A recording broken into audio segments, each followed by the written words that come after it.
Hey guys, welcome to UAV and this is lecture 32 of our quick revision series. और आज हम discuss करेंगे power का second part. तो जैसा कि आप लोग जानते हैं, हम पावर जो है पिछले पार्ट में डिस्कस कर चुके हैं काफ़ी पोर्शन।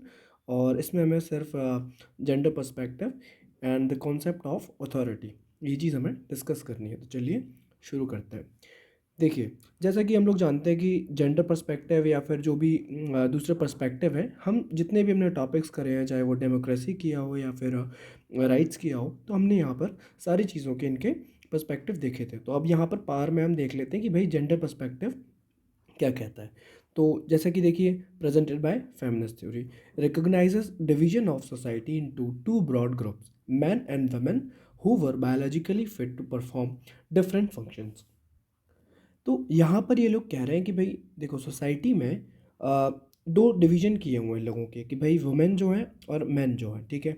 ये क्या है, बायोलॉजिकली डिफरेंट है, अलग अलग मतलब जो भी सोसाइटी में काम है उनको करने के लिए।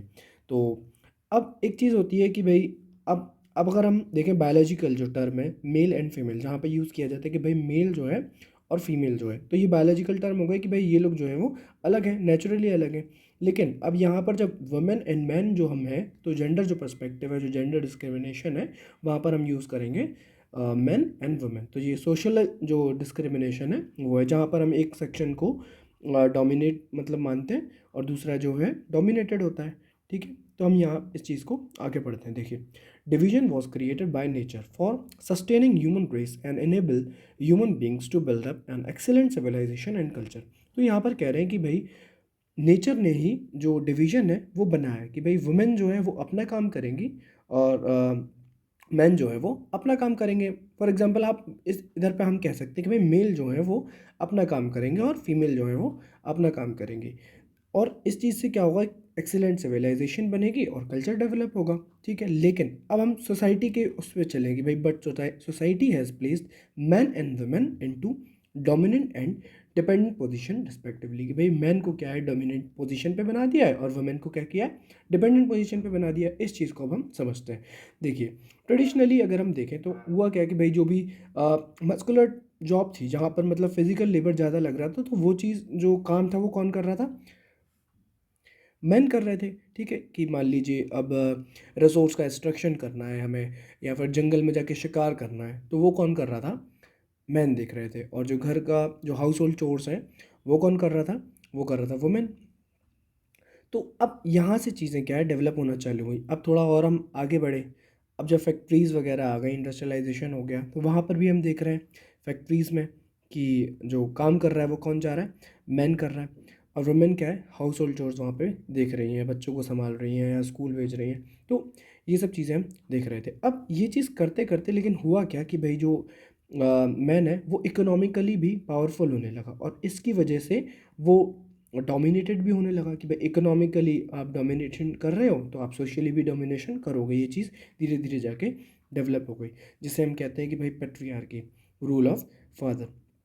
तो the term was originally use to describe social organisation based on authority of male heads of the households. तो जैसे मैंने आपको बताया कि भाई जब रिसोर्स का जो एक्सट्रैक्शन कर रहा है वो मेल ही कर रहा है, तो इकोनॉमिक जब डोमिनेशन हुआ तो वो उस चीज़ को हमने बाद में मतलब मेल डोमिनेशन एक तरीके से जनरलाइज हमने उस चीज़ को कर दिया कि भाई जब मेल डोमिनेशन है तो वो वहाँ पर वुमेन को अप्रेस भी कर रहे हैं, एक्सप्लॉइट कर रहे हैं, वहाँ पर उस चीज़ का पावर का क्या हुआ, मिसयूज़ होना चालू हो गया।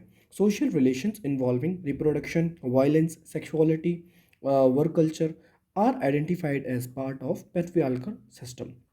तो मतलब आप देखिए कि भाई हर चीज़ में, चाहे वो रिप्रोडक्शन हो, तो यहाँ पर भी आप देख रहे हैं कि भाई कितने बच्चे होंगे या फिर बच्चा करना है या नहीं करना है, तो हर चीज़ में से क्या था, मैन का ज़्यादा था, वुमेन का इतना ज़्यादा सही नहीं था, ठीक है। आज भी हम देखते हैं कि बहुत सोसाइटीज़ हैं जहाँ पर मतलब पेट्रियार्की है काफ़ी अच्छे लेवल पर।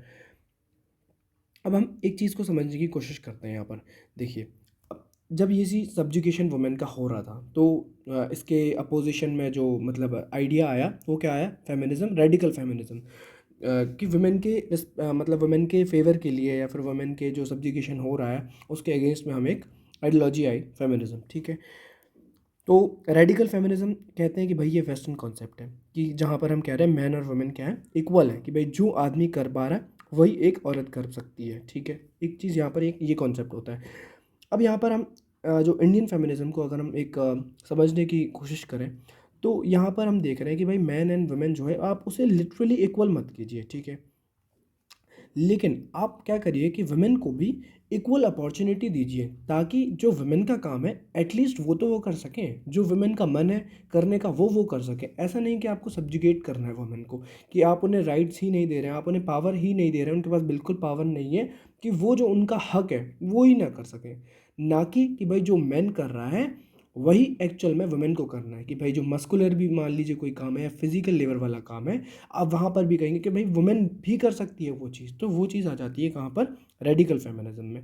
और इंडियन फेमिनिज्म का अगर हम थोड़ा सा कॉन्सेप्ट समझने की कोशिश करें, तो हम यहाँ पर कह रहे हैं कि भाई देखो वुमेन को क्या है कि हमें अपॉर्चुनिटी वाला जो चीज़ है वो देनी है हमें, जो मैन को हम अपॉर्चुनिटी दे रहे हैं तो हमें वुमेन को भी देनी है, उस चीज़ से उसे वंचित नहीं करना है, ठीक है। अब देखिए, एक चीज़ होती है कि भाई वुमेन को देखो इंडिया में आप एक तरीके से एज अ गॉडेस भी मान रहे हैं और एक्सप्लॉयटेशन भी उनका हो रहा है। तो ये भी एक मतलब ये आइडिया मतलब बनाया हुआ है कि जैसे ideal conception is added to women and when they act as per human instincts they are exploited.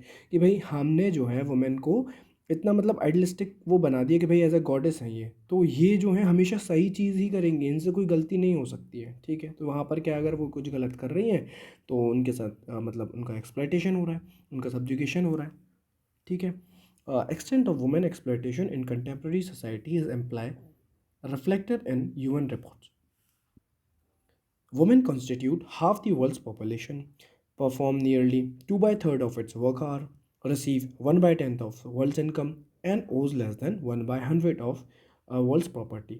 मतलब देखिए कि भाई जो वुमेन है वो 2/3 जो है वो काम कर रही है अपने मतलब वर्क आवर का, ठीक है। 1/10 जो है वो इनकम मतलब उनके पास है, कि भाई 9/10 जो है वो वर्ल्ड की इनकम जो है वो मैन के पास है, और जो प्रॉपर्टी है उनके पास सिर्फ वर्ल्ड की जो अगर हम ओवरऑल प्रॉपर्टी देखें उसमें से सिर्फ उनका 1/100 ही पार्ट है वुमेन के पास। तो ये ह्यूमन की रिपोर्ट जो है वो हमें शो करती है कि वुमेन की जो सोसाइटी में स्ट्रक्चर है वो कितना मतलब डाउनग्रेड हो चुका है और रहा है इतने टाइम से, जो सब्जुकेशन उनके ऊपर हो रहा है। वुमेन लिबरेशन मूवमेंट, अब देखिए जब ये सब्जुकेशन हुआ, अब जब हम जेंडर पर्सपेक्टिव पढ़ रहे हैं तो हमने इसमें फेमिनिज्म भी देखा। अब इसमें हम देखेंगे भाई वुमेन लिबरेशन मूवमेंट में क्या है। Demanded truly equal treatment of man and women, the status and role of women in society should be fundamentally reassessed and change. तो यहाँ पर बात की जा रही है कि जो रोल है वुमेन का सोसाइटी में उस चीज़ को हमें रीअसेस करना है और चेंज करना है। More personal and private demand of sexuality needs to be redefined. अब देखिए जो ये डिबेट्स चली इससे क्या हुआ कि these debates have not only led to enactment of new laws in some countries but also to the widespread acceptance of new norms protecting dignity of women। तो जो भी ये मतलब आप फेमिनिज्म की आप डिबेट ले लीजिए, तो यहाँ से हुआ क्या कि भाई लोग जो हैं जो स्टेट हैं जो डिफरेंट कंट्रीज़ हैं वो क्या कर रही हैं, लॉज इनेक्ट कर रही हैं वुमेन के लिए, वुमेन के फेवर के लिए, ठीक है।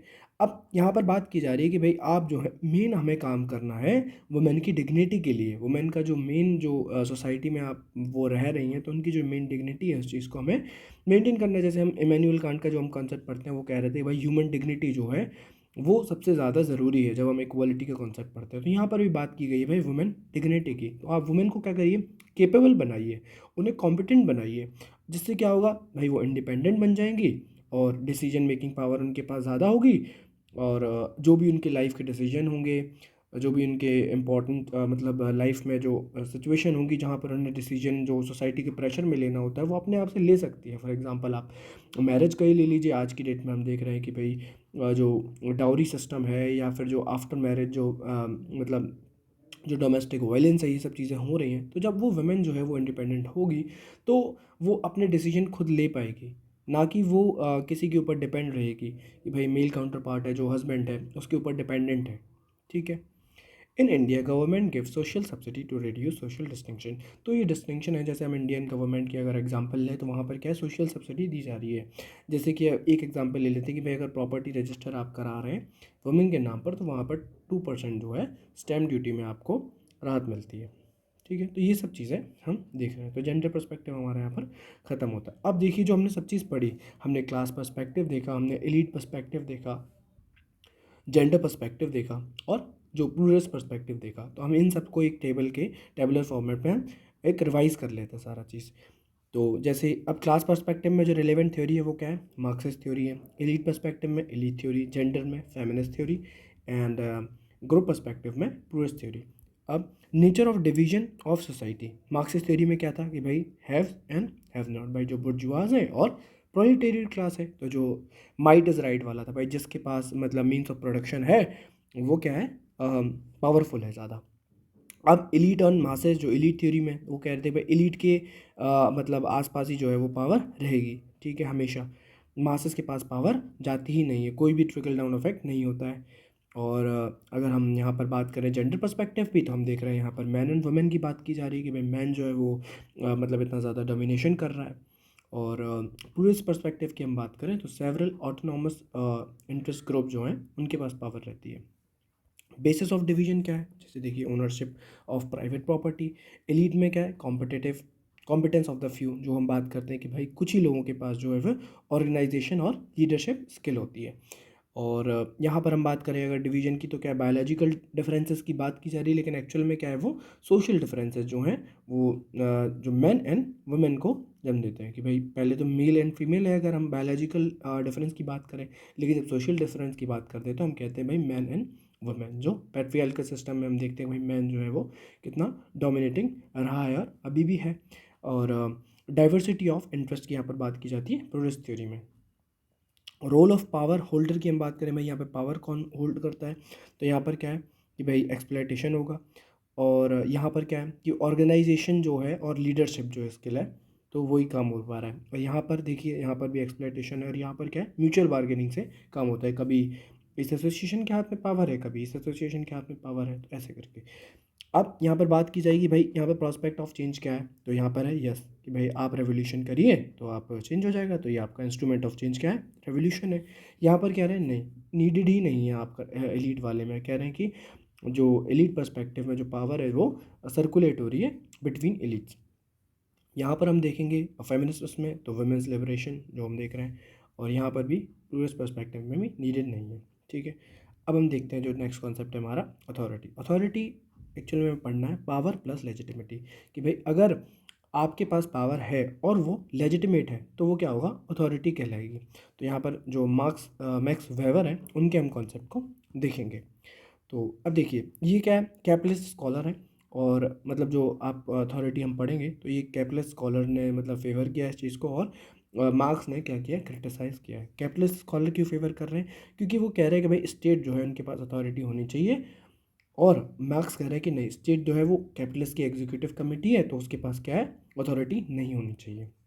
State is not an instrument of coercion that do not exercise power which is not legitimate। यहाँ पर बात की जा रही है कि भाई स्टेट जो है वो कोअर्जन का इंस्ट्रूमेंट नहीं है, लेकिन वो जो है वो पावर मतलब एक्सरसाइज करेगा जो लेजिटिमेट होगी। Power exercise by the state is authority which is legitimate power. वो कह रहे हैं लोगों ने ही कंसेंट दिया था, जैसे हमने हॉब्स के मतलब उसमें कॉन्सेप्ट में पढ़ा था कि भाई लोग जो हैं कॉन्ट्रैक्ट में आ रहे हैं वो अपने कंसेंट से आ रहे हैं, ठीक है।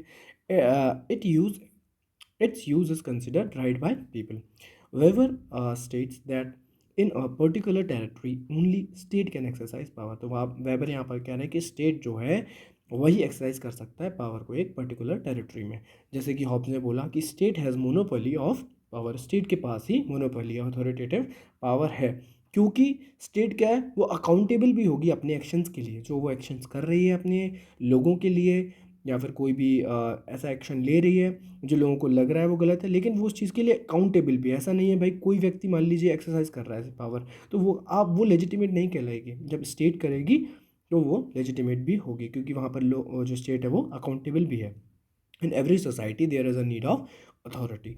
अब यहाँ पर वेवर ने क्या है, 3 टाइप ऑफ अथॉरिटी की बात की है, 3 type of authority. Charismatic authority की अगर हम बात करें तो ये है basis of legitimacy is charisma and personality, कि भाई लोग जो हैं वो मान रहे हैं, लोग कंसेंट दे रहे हैं आदमी की पर्सनैलिटी के बेसिस पर। जैसे हम देखें नेहरू जी की बात कर लीजिए, या फिर आप करंट जो पीएम है नरेंद्र मोदी जी, उनकी बात कर लीजिए।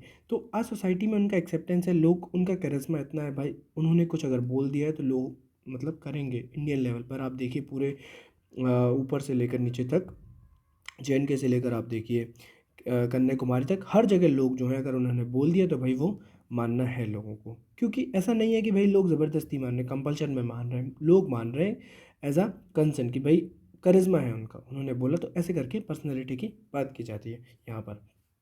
Dominant in traditional society in society in crisis, मतलब यहाँ पर बात की जा रही है कि अब देखिए, जब कैरिज्मेटिक अथॉरिटी, जैसे अब यहाँ तो हमने बात कर ली कि अभी फॉर एग्जांपल लोग मानते हैं यहाँ पर, अब लेकिन ये सब चीज़ जो है कैरिज्मा वाली जो बात है, वो पहले के मतलब कह रहे हैं यहाँ पर जो है, पहले जो ट्रेडिशनल सोसाइटीज़ थी वहाँ पर ज़्यादा मानी जाती थी। और दूसरी चीज़ इसका ड्रॉबैक क्या है, इट हैज़ शॉर्टेस्ट ड्यूरेशन, कि सिर्फ आप अगर सिर्फ करिज्मेटिक मतलब जो पर्सपेक्टिव है अगर उसी को लेकर चलेंगे, या फिर कोई लीडर भी जो है वो अपने करिश्मा के बेसिस पर ही रूल करना चाहेगा या फिर पावर में रहना चाहेगा, तो वो आगे लॉन्ग टर्म में नहीं रह सकता, तो बाकी चीज़ों भी ज़रूरत है। ठीक है, तो जैसे कि आप एग्जांपल देखिए, बेनेटो मसोलिनी इटली में देखिए, या फिर महात्मा गांधी इन इंडिया में, तो भाई जब तक लीडर है मतलब उसका करिश्मा है तो लोग मान रहे हैं, जब लीडर नहीं है तो फिर तो पावर ख़त्म हो जाएगी, तो इसलिए वहाँ पर कह रहे हैं कि भाई शॉर्ट शॉर्ट ड्यूरेशन के लिए होता है। ट्रेडिशनल अथॉरिटी की हम बात करें तो हम देखेंगे basis of legitimacy are customs and tradition, कि भाई जो लोगों का कस्टम्स हैं और ट्रेडिशंस हैं, तो उनके बेसिस पर जो है वो अथॉरिटी उन्हें दी गई है, कि जैसे भाई किंग चार्ल्स की अथॉरिटी है जैसे इंग्लैंड में। अब यहाँ पर बात की जा रही है कि इसमें लेकिन जो है एवोल्यूशन का जो एक्सपेक्ट है वो बहुत डिफ़िकल्ट है, कि भाई एवोल्यूशन नहीं हो सकता जब लोग जो हैं वो ट्रेडिशनल आइडियाज़ को, कस्टम्स को सही फॉलो करते रहेंगे, और एक किसी मान लीजिए किंग के अंडर जो है लोगों ने अथॉरिटी दे रखी लोगों ने और उनकी बात मान रहे हैं, तो वहाँ पर एवोल्यूशन का जो चांसेस है वो कम हो जाते हैं। एक होता है rational and legal authority. Basis of legitimacy are rational law, यहाँ पर जो लेजिटिमेसी का बेसिस है वो क्या है, रैशनल लॉज है। लॉज जो है वो बने हुए हैं पीपल के कंसेंट से, जैसे कि मान लीजिए कॉन्स्टिट्यूशन, क्योंकि कॉन्स्टिट्यूशन बना किसने, पीपल ने एक्सेप्ट किया है, we the people of India having solemnly constitute to resolve, ठीक है ना, जो हम प्रेम्बल में पढ़ते हैं, तो हमने क्या है उस चीज़ को एक्सेप्ट किया हुआ है। Dominant feature of modern society, modern bureaucracy reflect rational legal authority. Legitimacy को अगर हम थोड़ा डिटेल में देखें तो इसका मतलब होता है कि भाई कंसेंट ऑफ गवर्न, जो लोगों के ऊपर गवर्नेंस की जा रही है, गवर्नमेंट मतलब जो स्टेट जिसके ऊपर रूल कर रही है उनका कंसेंट होना बहुत ज़्यादा ज़रूरी है। एक्शन ऑफ स्टेट मतलब कंसर्न राइट और लेजिटिमेट, मतलब जो स्टेट के जो एक्शन है वो लेजिटिमेट होने चाहिए। Legitimacy and legality are not same, legality and legitimacy क्या है, अलग अलग चीज़ें हैं। लीगैलिटी का मतलब क्या होता है कि अगर कोई चीज़ है वो लॉ के अकॉर्डिंग बनी हुई है, कोई पॉलिसी है वो लॉ के अकॉर्डिंग बनी हुई है, लेकिन वो लेजिटिमेट नहीं होगी अगर उसमें पीपल ने क्या है कंसेंट नहीं दिया है। जैसे कि मान लीजिए हम एग्जांपल देखें, फार्म लॉ अभी आए, फार्म लॉ अभी आए, तो वो लीगली मतलब बने, ठीक है, लॉ के अकॉर्डिंग फार्म लॉज को बनाया गया, लेकिन पीपल ने जब उसे कंसेंट नहीं दिया तो वो लेजिटिमेट नहीं बनी और उस चीज़ को रोल बैक किया गया। तो यहाँ पर की बात की जा रही है लीगैलिटी और जो लेजिटिमेसी है वो अलग होती है। जैसे रूसो ने बोला है कि even the strongest man is never strong enough until and unless his strength is right and power is authority. वो कह रहे हैं कि भाई उसकी जो स्ट्रेंथ है वो क्या होनी चाहिए, लेजिटिमेट होनी चाहिए, और जो पावर जो है वो उसकी अथॉरिटी, अथॉरिटी का मतलब क्या होता है, लेजिटिमेसी प्लस पावर, ठीक है। तो उसकी जो मतलब एक तरीके से पावर, हम पावर जब का टर्म जो है अगर अगर हम अकेले यूज़ करेंगे तो वो सही नहीं है। अथॉरिटी को आपको यूज़ करना है तो उसमें क्या आ जाता है, पावर जो है वो लेजिटिमेट पावर है, अगर वो पावर लेजिटिमेट है तो वो क्या होगी, अथॉरिटी हो जाती है। It provides governability, it its crisis result in governability and crisis. तो इट्स क्राइसिस यहाँ पे आएगा क्रिएट्स, ठीक है, its crisis creates governable governability crisis, ठीक है। यहाँ पर इस चीज़ की बात की जा रही है कि अगर आपकी जो पावर है वो मतलब लेजिटिमेट है, अथॉरिटी अगर आपके पास है तो वो आपको गवर्नेबिलिटी के लिए प्रोवाइड करेगी, और अगर ये चीज़ नहीं हो पा रही है तो वहाँ पर गवर्नेबिलिटी का क्राइसिस भी आ सकता है।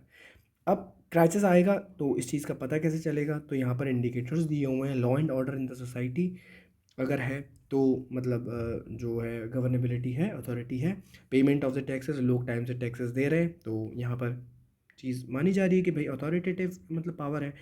Respect to national symbols, income and property, participation in national festivals, तो ये सब चीज़ें जो है क्या है मतलब इंडिकेटर्स हैं कि भाई जो पावर है, जो स्टेट है वो अथॉरिटेटिव है, कि पावर जो है वो लेजिटिमेट है एक तरीके से, ठीक है। मेथड्स टू गेन लेजिटिमेसी, अगर लेजिटिमेसी नहीं है तो उस चीज़ में कैसे आप मतलब कैसे लेजिटिमेसी को गेन करेंगे। तो कह रहे हैं कि भाई bye gaining impression of rule of law, कि आपको बताना है कि भाई कोई भी चीज़ हम मतलब स्टेट में अगर है, गवर्नमेंट है, तो वो क्या कर रही है कि भाई पावर अगर एक्सरसाइज कर रही है तो वो कहेगी हम रूल ऑफ लॉ के अकॉर्डिंग ही चलेंगे, ठीक है। जो लॉ है वो सुप्रीम होगा, आर्बिट्ररी जो पावर है उसका मतलब आर्बिट्ररीली यूज़ नहीं की जाएगी पावर। और फ्रीडम ऑफ प्रेस होगी, इंडिपेंडेंस ऑफ जुडिशरी होगा, फ्री एंड फ्री इलेक्शन होगा, सोशल वेलफेयर स्कीम्स दी जाएंगी। और propaganda, propaganda in the sense मतलब नेगेटिवली नहीं देखिए आप इस चीज़ को, मतलब पॉजिटिव अगर आप देखें तो कोई भी मतलब आइडिया उस चीज़ को लोगों तक पहुंचाना, प्रोपोगेट करना। जैसे हमने जैसे हर घर तिरंगा की हम बात करते हैं, स्कीम जो थी कि सब लोगों को एक एक ही भावना में जोड़ देना, कि भाई हम सब लोग जो है उस चीज़ को फील कर पा रहे हैं, नेशनलिज्म की जो भावना है उस चीज़ को हम फील कर पा रहे हैं, ठीक है। तो यहाँ पर गाइज जो है वो पावर का कॉन्सेप्ट ख़त्म होता है। आई होप गाइज आपको लेक्चर समझ आया होगा, और प्लीज़ लाइक करिए, शेयर करिए और सब्सक्राइब करिए। थैंक यू गाइज, और आगे हम मिलते हैं, जो नेक्स्ट टॉपिक हमारा होगा पॉलिटिकल आइडियोलॉजीज़, तो वहाँ पर हम स्टार्ट करेंगे। Okay, thank you.